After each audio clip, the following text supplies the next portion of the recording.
Welcome to another edition of Market Impact Insights, your podcast source for business leadership perspectives to help your business grow. Hear from experts in marketing, sales, business strategy, and more, with practical advice for business success. Make sure you won't miss the latest episodes by visiting marketimpactnow.com. Now, here's your host, Dan Albaum.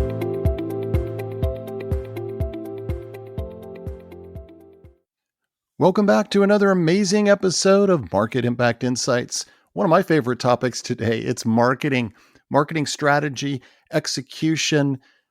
How should we be thinking about it in a world that is not always clean? It can, in fact, be kind of messy, and how appropriate that I've got Kathleen Schaub here, who actually published a book this year. It's called Marketing in the Great Big Messy Real World. Rewire your marketing organization to navigate anything. So, I can relate to that. I know all of you can relate to that. We're trying to adapt to fast changing evolution, new technologies, AI. We're going to get into all of that, but how do we create better impact as a marketing leader? And Kathleen knows all about that. She is a true marketing innovator, former CMO and research analyst, including at IDC, where she was the VP of the CMO Advisory and the Customer Experience Practice there. And she has really spent her whole career at the forefront of marketing innovation, helping leaders navigate this changing business landscape. Her work has been recognized by her inclusion in the Forbes 400 list and her impact on the marketing industry. Her expertise is really around marketing strategy. She's provided insights and guidance to CMOs and marketing leaders. She's had an approach to marketing that is characterized by a focus on agility, customer responsiveness, and resilience. That is so important. Kathleen, welcome to Market Impact Insights.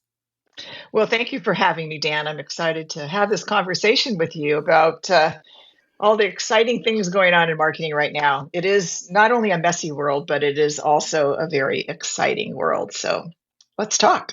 It is unique times, exciting times for sure. And you've had a really interesting career.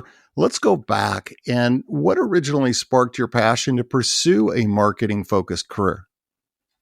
Well, I would guess I kind of discovered marketing more than I pursued it. I'm not even sure at the beginning that I knew what marketing even was.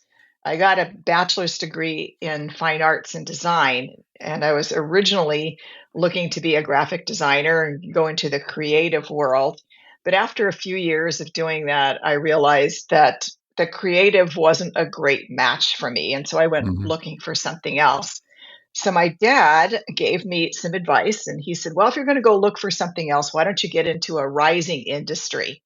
And that has certainly paid off to be great advice. I have found that it's just a fact of economics that leaders, the first people who get into something get an unusually large piece of the pie compared to the laggards, even if they're doing the same amount of work. So I got into the technology industry, and I was able to leverage my design experience with the retail experience that I'd had when I was working my way through college.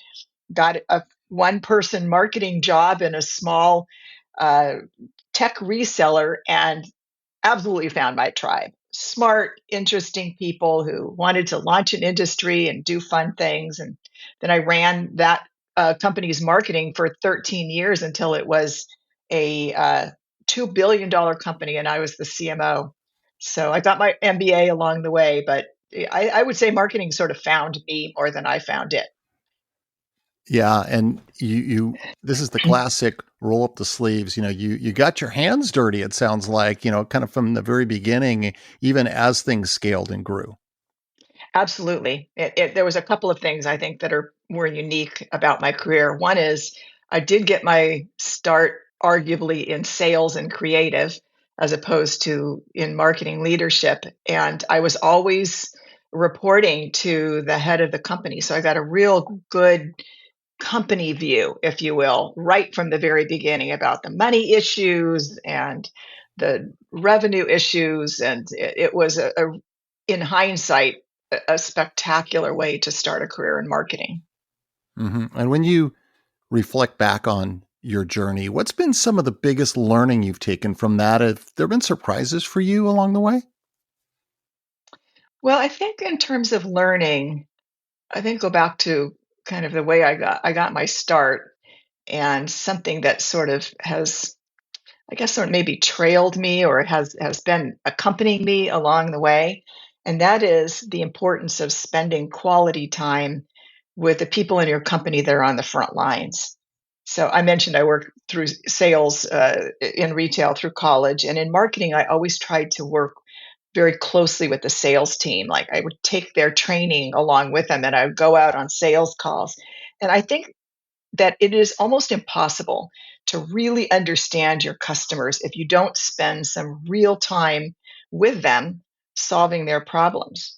And in the years since, I've spent, managed hundreds of employees, and the best ones that I have found have always spent a few years in some kind of a service work. It's a gut level experience that changes the lens about the way that you see the world, and I think makes you a better everything. In terms of surprises, I guess I'm going to harken back to one thing that happened to me while I was in marketing, but this was, it kind of reminds me of some of the things that we're going through with AI and stuff right now. This was when the internet was first really coming on board prior to this. So it's going, a ways back, but everyone in the company that I was working with, we all thought that there was going to be this huge change in the way that people buy. And eventually it did.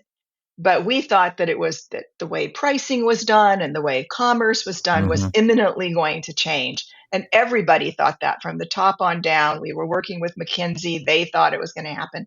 And there was this one guy, Paul, and he was like, I'm not buying it. I think the people are people, and things are not going to change as fast. We all thought Paul was nuts. Well, it turns out that Paul was right. We were absolutely astonished at how slow it took for everything to happen. And of course, we had the big implosion of the tech bubble not very long after that. So I think the big surprise to me was how so many people could be fooled, and it made me very wary, I think, of anything that gets too much excitement in the marketplace right now. It was a huge surprise, and I continually think about Paul and about Yeah. how sometimes things can go different ways than you thought it could.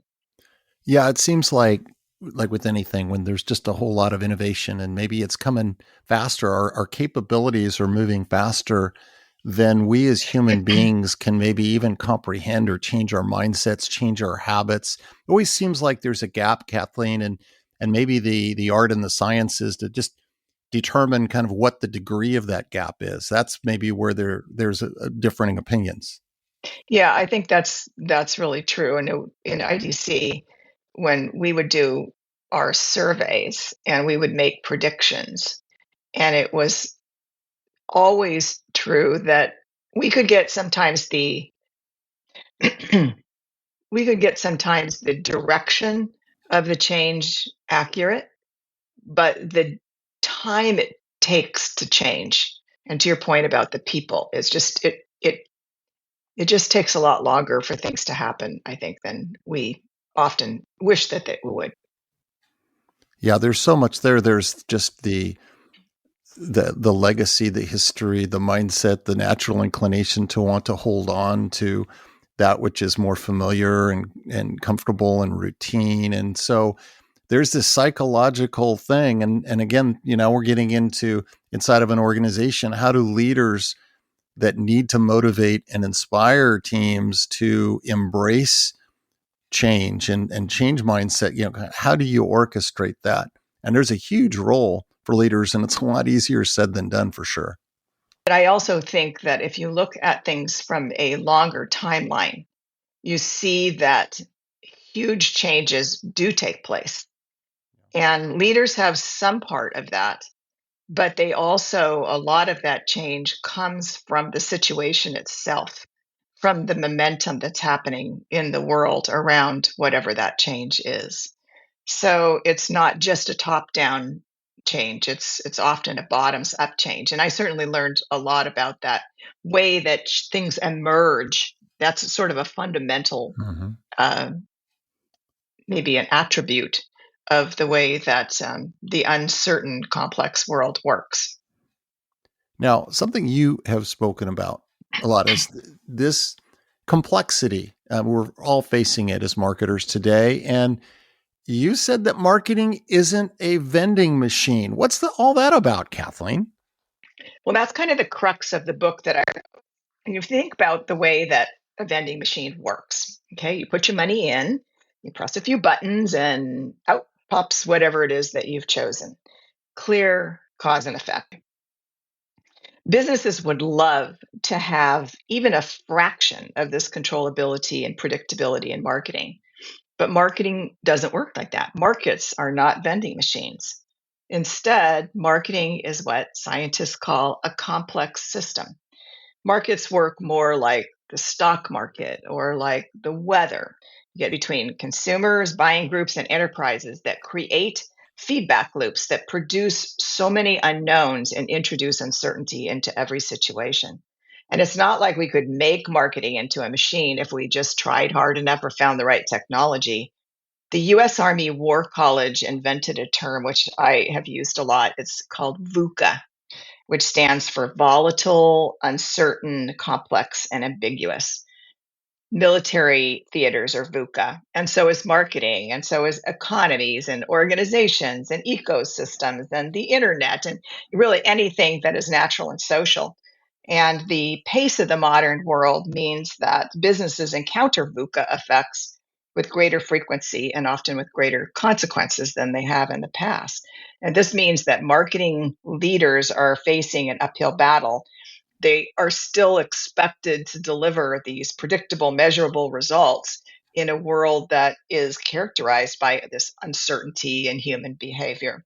So, that outdated machine approach aggravates a lot of the problems that businesses would love to solve.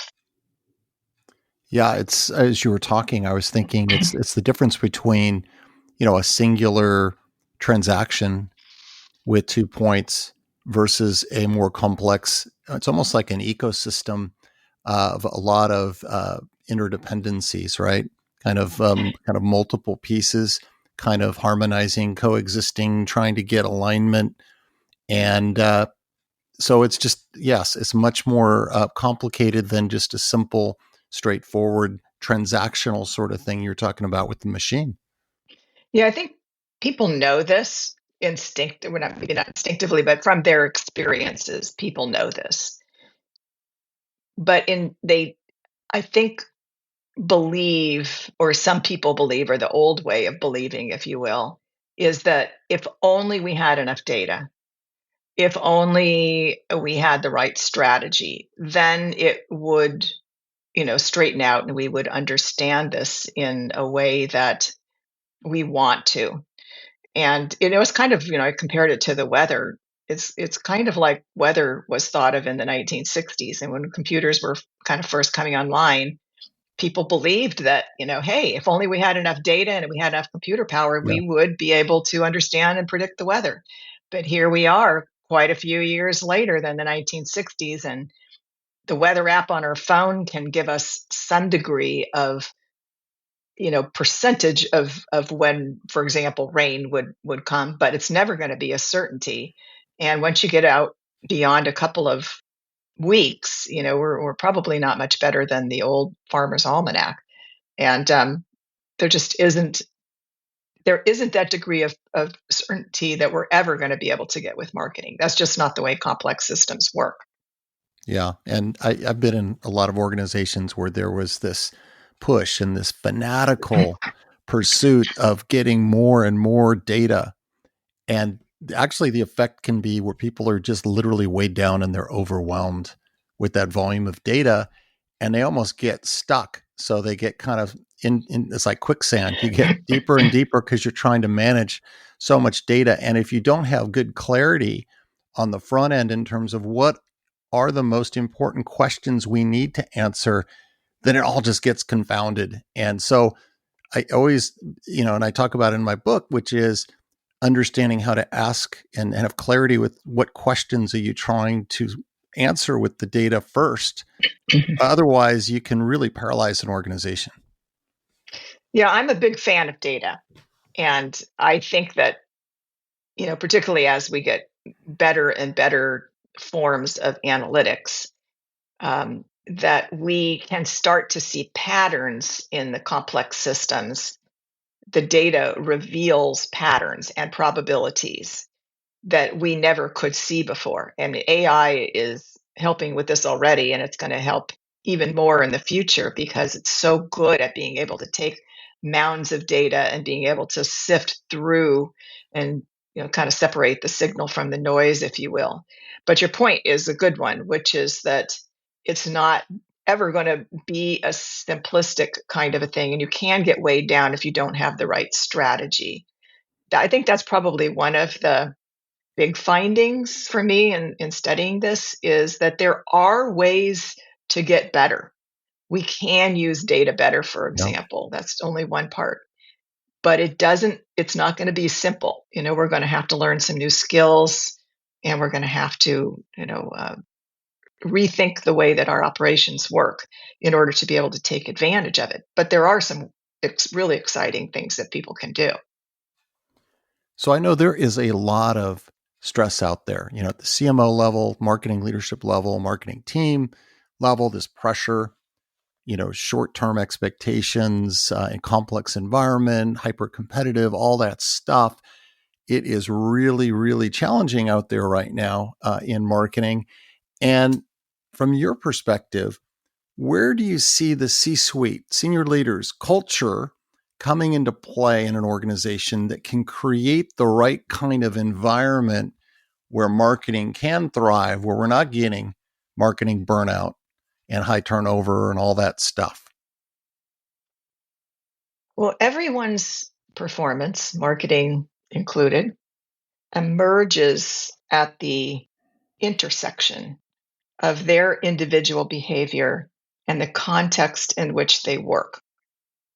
So, one of my findings in researching this, which some of it's from my own experience, my clients' experience, but also I did a tremendous amount of research in other kinds of turbulent environments, if you will, is that culture has the strongest influence on that context.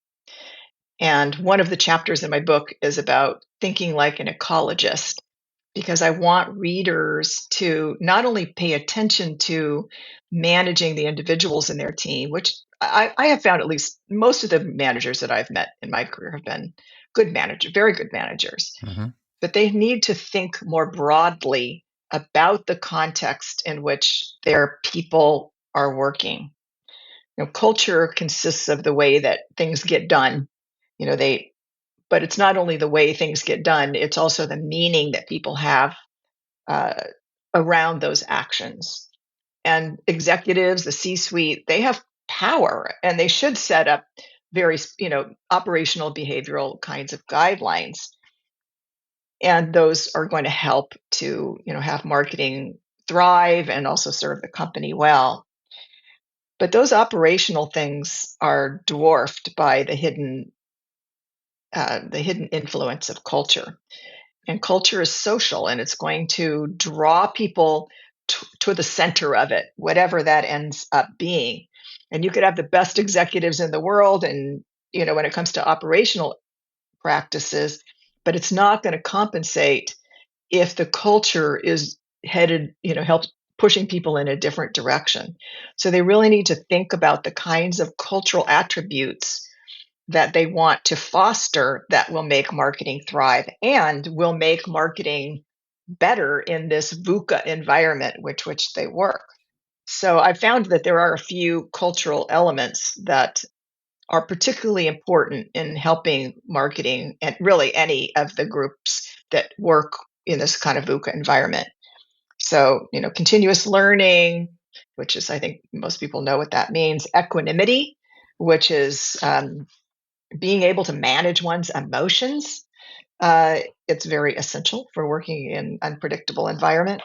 Entrepreneurialism, which is, you can't in a complex environment ever top down figure out what to do. You have to have people on the line working through those issues. So you want them to stand up and volunteer.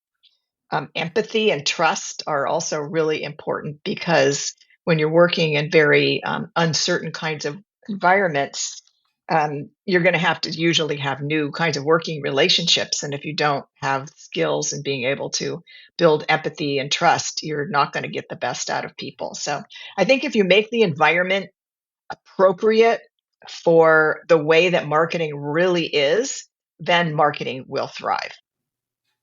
Yeah. And, in building that culture, there always seems like there's an opportunity where mentoring can play a huge role. If you've got that ongoing proactive mentoring activity, now you're actually creating a little more of a common ground and hopefully kind of elevating the baseline in terms of leadership, in terms of skills development. Have you seen mentoring play a key role as part of that kind of cultural definition that is more conducive to a good environment for marketing? Well, I think there's a lot of things that make for a good leader and good leadership. Mentoring is important, I think, where there's kinds of tacit information that and tacit skills that can't be passed on in other ways. So if you think about the continuous learning, some of that continuous learning could be done, on site or with training over Zoom or YouTube or whatever. But there is something to be said for that real one-on-one kinds of things. I didn't, to be honest with you, Dan, I didn't really find that mentoring was a make or break in my focus in this particular book and particular set of research was on, what are the special skills that are Mm-hmm. important in very turbulent environment. I think mentoring is important in overall leadership. I'm not sure that it really makes a huge difference one way or the other in as it pertains to uncertainty and complexity, though. Does that make Mm-hmm. sense? I'm not sure Yeah, that. yeah. And, you touched on AI. Let's get into that. How can we not, right? That is everywhere we turn, it seems to be having an impact and kind of thinking about how we strategize, how we execute. And this just evolution is right in front of us. It's fast moving. How do you see AI impacting marketing strategy and execution? Should we have a different mindset going forward? Well, AI is definitely improving efficiency already. We're seeing it cut out a lot of time and doing things like, making derivative content or doing research or, creating the first draft of plans and things like that. So we're already seeing those efficiencies. I think it's going to be interesting just from an execution standpoint to see what AI does when it becomes more sophisticated and doing things like journey orchestration that can then be more adaptive, which I think it has the potential to do over the next few years, particularly as you move from kind of the old rules based ways of doing campaigns and you know being able to produce the journeys. But as far as the marketing strategy might change, I think that's where over time a lot more interesting and impactful things could happen. To be honest, I'm not going to really predict. Remember what I was talking about, my surprise learning with Yes. Paul was that you can't really predict in a VUCA environment like markets or organizations. Um, you It's not linear. So I don't know if you're familiar with the butterfly effect, which is, that small things that happen in the near term can produce huge results later on. It's not linear. Input and output don't equal each other. We cannot stand here where we are today and predict what AI is going to do. It's going to not do some things that we think it will do, and it will do other things that we don't even anticipate. But there are two areas which I think, again, kind of related to marketing's VUCA environment, that I'm really interested in seeing how marketing will eventually absorb these. One is causal AI, and that is a more advanced way of researching the patterns of causation, kind of like we were talking about with the data before. Yeah. So, what companies learn from the real patterns of their business and the real patterns of their what their customers are doing, I think could change a lot in business, because it's a lot of the things that we thought were true are going to end up being not so true, and vice versa. We're going to just learn some things. And then another one, which hasn't really hit business met any, or in any degree really, is uncertain AI, which sounds like it could be an oxymoron, but it's actually systems that are made to work with incomplete, ambiguous, or noisy data. In other words, the real world, right? The customer world, the market world. Hmm. Versions of this are being used in self-driving cars and in some kinds of medical kinds of applications. But I think at some point it'll hit business, and I think that's going to really, really change things. I don't know how. And of course, I would be remiss if I didn't say that AI is actually introducing more VUCA into the world. So again, you can't extrapolate what we're seeing today. The degree of nonlinear VUCA that AI could generate, I think people really need, and as far as a mindset goes, they really, really need to think like a navigator, where everything is constantly you know, where everything is constantly changing, the context is constantly changing, and just get used to working in that environment, because it's not going to get any less. Yeah, and it seems like some good advice in terms of how to be more comfortable operating within this AI world is just on a personal level. Just take the time to experience it for yourself. It seems like Yeah. there's two approaches. You can dive into it all the way into the deep end, and do a lot of training and learning. There might be some people right now that are just saying, no, I don't want to think about it. I don't want to really contemplate all these changes to my world. And so they're going to kind of stick their head in the sand. That doesn't seem to be a good strategy for success. No, I 100% agree with you on that. But yet, we also, when we're talking about change and the length of time it takes for change, we also have to recognize that different people have different risk thresholds.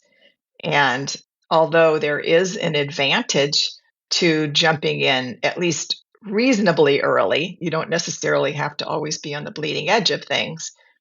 And I don't think we're at the bleeding edge of AI. We're, well into it. It's been around for quite some time now. Um, but yeah, I think holding back, there is a penalty for that, um, both in terms of how you feel about it, and also what gains you can get from it. So, but there are people have different risk thresholds, and we just have to accept that that's the way the world works. So when you think about the future, Kathleen, what makes you optimistic? Well, one thing that I have learned that makes me optimistic is that, and I've done a lot of studying of human behavior and the way brains work and things like that, is that it's highly likely that things are not as bad as we think they are. In fact, things could be much better. So, kind of going to that idea of, some people being very risk averse. Our brains are wired to have a negativity bias. That's just the way evolution has kept us alive. As a rule of thumb, we kind of pay attention to about 9 bad things for every one good thing that we pay attention to. So clearly, some bad things are happening, but it's possible that things are 9 times better than we think they are, just because of the way our brains work. So that keeps me optimistic. I keep reminding myself things are not as bad as I think that they are. The second is that I purposefully seek out what's happening outside of headline media, because I think Yeah. all of us who've been in marketing and media for a long time know that, if it bleeds, it leads. And And when you look outside of the mainstream, and I don't care, I don't make that political, it's just whatever you think is mainstream. There's a lot more hopeful things that are going on in the world. For example, I just saw Time Magazine just had like 100 people doing cool things in climate. And it was amazing. I mean, do we have a climate emergency? Yes, we do. But some of the problems, even though they're huge, it is amazing the resilience and the innovation that is happening. And that's just, I'm sure, just touching the surface of all of the things that are happening. The problems are not just hanging out there by themselves with nobody doing anything on. People are working on this. And I really believe in the innovation and the entrepreneurialism and just the smarts of people. I think things are just not as bad as we think they are. Yeah, So, it's can I share a story? absolutely. Okay, so we were talking about nonlinearity and about how things never happen exactly how you think that they're going to happen. I took this leadership class at one point, and one of the exercises that we did was mapping the ups and downs of our careers so far. So, it was like there was this line, and then when you had a good thing happen, you made you drew above the line, then you drew below the line when something bad happened. And then we shared our maps. And it was astonishing that in almost every case, the big downs were followed by big ups. I mean, everybody, we were just blown away by how sometimes the things that are bad that are happening are really opening doors in ways that we can't even see to something amazing that is going to happen in the future. I'm not saying that you should be naively optimistic, but I would say that if you're a pessimist, you're probably also naive. The world is far Yes. more complex than that.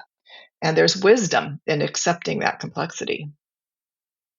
Yeah. And I like when you were talking about not just being totally dependent on the mass media to frame a perception of things to feel good about or optimistic about, because you may not even have to look that far. I mean, even in terms of your local community or your neighborhood, going to some of the neighborhood boards, there are acts of incredible kindness and support that are reasons to feel good about the human condition that aren't reliant on the news feed. Yeah, so it's all around us and it's available to us. Yeah. You do have to look for it, though. You have to spend the time to look for it. But even I find just reminding myself, Dan, just when things start to weigh me down, is just to say, things are not as bad as, and maybe, just remind myself or go out and do something. I've heard, just go out and make some good news of your own. Absolutely. Take it into your own hands. Well, Kathleen, thanks again for joining. Loved our conversation. For marketers, yeah, it's a great, big, messy, real world, but there's still a lot of opportunity and there's a reason to be optimistic. I really enjoyed our conversation. Me too, Dan. Thank you so much for having me. And a reminder, please continue to give the gift of feedback to help make this podcast even better. You can do that by going out and giving a rating and a review. It's so easy to do on all the major podcast platforms, including Apple Podcast and Spotify. And as always, make sure to visit marketimpactnow.com for the latest in business leadership perspectives. So long until next time.